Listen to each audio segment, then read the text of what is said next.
deseándole el amor del Señor, deseando ricas y abundantes bendiciones del cielo hacia sus vidas. Llegado la hora de compartir el devocional, el pancito diario de vida que tanto bien hace a nuestras almas. Fíjese que en nuestra sección de la Biblia lo dijo primero, muchas veces se especula, se idealiza y se llega incluso a idolatrar cómo fue la iglesia primera. Y en la Biblia lo dijo primero, permitamos a la Biblia decirnos a grandes rasgos, al menos en 3 aspectos, cómo era la iglesia primitiva. Ese es el título del devocional de hoy, en nuestra sección La Biblia lo dijo primero. ¿Cómo era la iglesia primitiva? Vamos al libro de los Hechos, en nuestro registro histórico, desde la Biblia, para entender el surgimiento y la expansión de la iglesia. Mire, no voy a tocar en extenso, voy a tratar de ser bien breve, pero quiero tocar 3 puntos claves. Número 1, el temor reverente. Número 2, la vida en comunidad. Y número 3, cómo Dios también establecía juicio sobre su iglesia. 3 situaciones que, conociendo el carácter de Dios, siempre están latentes. Dado que Dios es inmutable, Él no cambia. Libro de los Hechos, capítulo 2, versículos 43 al 47. Libro de los Hechos, capítulo 2, versículos 43 al 47. En esta sección, titula Reina Valera 1960, la vida de los primeros cristianos. Voy a leer en el nombre del Señor Jesucristo la palabra de nuestro Dios, que dice de la siguiente manera: y sobrevino temor a toda persona, y muchas maravillas y señales eran hechas por los apóstoles. Todos los que habían creído estaban juntos y tenían en común todas las cosas, y vendían sus propiedades y sus bienes y los repartían a todos según la necesidad de cada uno. Y perseverando unánimes cada día en el templo y partiendo el pan en las casas, comían juntos con alegría y sencillez de corazón, alabando a Dios y teniendo favor con todo el pueblo. Y el Señor añadía cada día a la iglesia los que habían de ser salvos. Amén. Este último versículo nos habla del verdadero iglecrecimiento. A veces en teología se enseñan ciertas ramas que se denominan iglecrecimiento, o técnicas o métodos, también puede ser, de crecimiento de iglesia. Pero aquí Dios está dando el verdadero crecimiento de la iglesia y las pautas correspondientes. La iglesia primitiva, ¿por qué creció tanto? Obviamente porque en primera instancia era una iglesia incipiente, una iglesia novel, estaba en condición de iniciar. También era las características de los apóstoles y de los primeros cristianos, que también propulsaba que el pueblo, no solo el pueblo de Dios, sino que el pueblo gentil, en su momento, se interesase por las cosas de Dios al ver que la iglesia realmente estaba siendo, como enseñó el maestro, luz y sal en la tierra. Era una iglesia a todas luces que marcaba una gran diferencia. Ahora, el problema en cuestión es cuando muchas veces idolatramos o llegamos casi a la idolatría, pensando que en la iglesia primitiva o iglesia primera no habían problemas, todo era miel sobre hojuelas, todo era hermoso, maravilloso, como que a veces comparamos nuestra realidad de iglesia y la encontramos pero tan diferente, y en algunos aspectos sí, estoy totalmente de acuerdo. Estamos en los 2 extremos. Donde había temor, hoy por hoy ya casi no existe. Donde había vida en comunidad, ahora cada cual ha formado su propio feudo. O también, cuando vemos cómo Dios establece juicio, parece que se nos olvidara que Dios no ha cambiado en nada su esencia ni carácter. Entonces, es importante ver cómo termina esta sección cuando dice Lucas quien relata, quien escribe el libro de los Hechos, y el Señor añadía cada día a la iglesia a los que habían de ser salvos. Ahora, ¿cuáles eran las características en primera instancia? Temor, sobrevino temor, temor reverente, pero no solo temor reverente, sino que después del impacto de la llenura plena del Espíritu Santo cuando fueron bautizados, ahí sí se puede hablar de un bautismo como tal, porque ahí vino la incorporación de los aproximadamente 120 que estaban en el aposento alto en ese día del Pentecostés, cuando comienza la iglesia con toda la aprobación del cielo y con las señales del Espíritu Santo. Ahí ocurre que fueron bautizados, todos fueron incorporados como las primicias iniciales de la iglesia, pero al mismo tiempo fueron llenos del poder de Dios. Entonces, esto provocó que hubiese mucho temor, temor de reverencia, pero también temor de lo grande que es Dios. Y a través de estos hombres y mujeres sencillos, pero que creían firmemente en el Señor Jesucristo, se hacían muchas señales y maravillas. Ahora, Lucas tiene algo en común con Pablo, sobre todo en el relato del libro de los Hechos, que también usa el todo, el nada. En el versículo 44 dice: todos los que habían creído estaban juntos y tenían en común todas las cosas. Entonces aquí hay una característica fundamental. Había unidad en el cuerpo de Cristo, había compañerismo, había solidaridad, pero más que una solidaridad en el sentido secular, este era un amor recíproco en la hermandad. Ahora hay que entender que también la iglesia, después de todo esto, comienza a vivir momentos difíciles. Viene la hora de la prueba, no solo de las persecuciones, sino que también la costumbre de la vida comunitaria, que tampoco era muy del beneplácito de Dios. Dios tampoco estaba muy agradado con eso.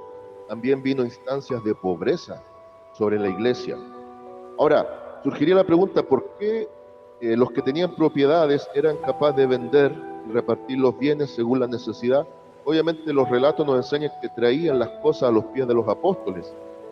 Es decir, había gente pudiente en el círculo cristiano inicial, y era tanto el amor a Dios, la dependencia a Él, pero también una urgente necesidad de preparación, dado que para ellos era inminente las palabras dichas del Maestro, que Él retornaba, que no le dieron mayor énfasis a la vida de acá abajo.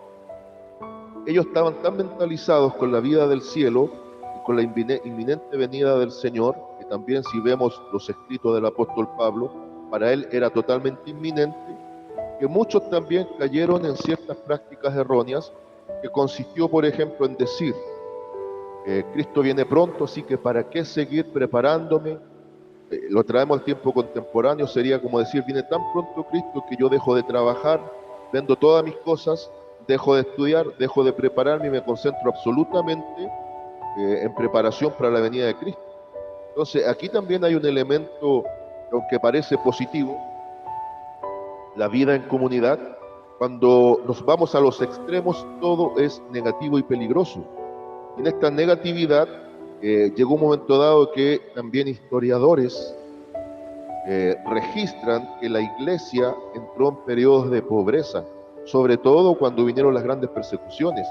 Ahora, mientras se llevó a la práctica esto, claro, era un ideal, que los que tenían bienes, al vender las propiedades, y los apóstoles al repartirlas según la necesidad, claramente por un tiempo había una equidad dentro de la iglesia, había una igualdad en muchas cosas, y no había necesidad porque se repartía según la necesidad a cubrir. Hasta ahí todo bien. Pero cuando vino la pobreza, la cosa se comenzó a complicar. Entonces vemos que la iglesia primera, una de las cosas más características que tuvo es que marcó diferencia en base al temor reverente. La vida comunitaria siempre ha terminado en fracaso, y la excepción hoy por hoy no lo es. También puede terminar en fracaso. Más que vivir todos en un concepto de una aldea cristiana, tenemos que vivir en unidad y comunión los unos con los otros. Es diferente. Vida comunitaria a vida de comunión son dos cosas diferentes. Son dos cosas diferentes. A veces podemos vivir bajo un mismo techo y no va a haber comunión, no va a haber unidad. Vamos a estar juntos solamente.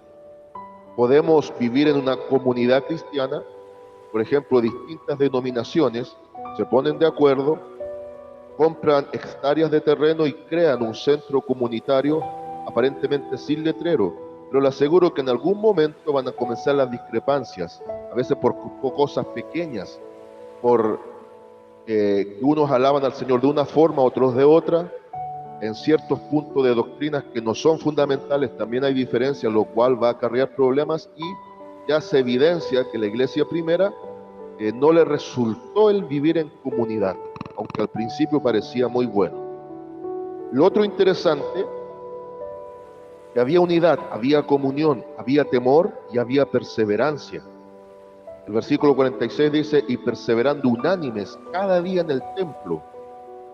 Por favor, entendiendo que hasta ese tiempo todavía no era el año 70 de nuestra era, donde fue destruido el templo, arrasada la ciudad de Jerusalén y tomada por los romanos a través del general Tito, hijo del emperador Vespasiano, el cual también después llegó a ser emperador este general. El templo era uno solo, no como la idea de los templos que tenemos en las congregaciones ahora, pero era muy llamativo que se reunían en los hogares, partían el pan, porque dice, y partiendo el pan en las casas, comían juntos con alegría y sencillez de corazón. Bien, entonces vemos, por ejemplo, en esta vida inicial de la iglesia, los tres elementos fundamentales eran la unidad, el temor, o partamos en orden, el temor, la unidad y el compañerismo en perseverancia. Perseveraban, se juntaban en las casas, pero iban a la oración, iban al templo también, porque todavía estaban ligados al judaísmo al inicio. Alababan a Dios y tenían favor con todo el pueblo.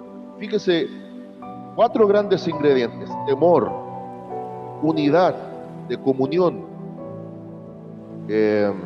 perseverancia en compañerismo, y ponían a Dios en primer lugar porque le alababan y le adoraban constantemente.